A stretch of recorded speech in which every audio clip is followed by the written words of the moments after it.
शिळेफाटा येथे अपघातात महिला ठार। शिळेफाटा येथे झालेल्या अपघातात वैशाली अजित पोळ, वय 35, राहणार मराठा कॉलनी, कसबा बावडा, यांचा पाण्याच्या टँकरचे चाक डोक्यावरून गेल्याने जागीच मृत्यू झाला।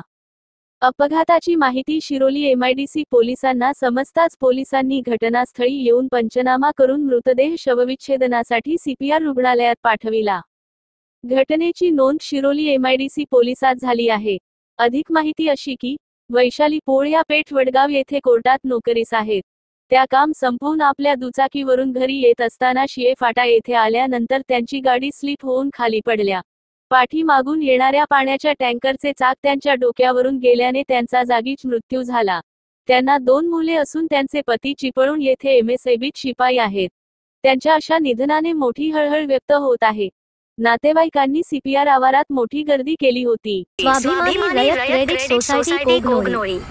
ठेवीवर आकर्षक व्याजदर, कमीत कमी कागदपत्रात जलद कर्ज उपलब्ध, कर्जावर कमी व्याजदर, सोने तारण कर्ज, होम लोन, वाहन कर्ज, शेती कर्ज, इन्शुरन्स व्यवस्था, महिला बचत गटासाठी कर्ज यासह अन्य सेवा सुविधा उपलब्ध आहेत। एक वेळा अवश्य भेट द्या।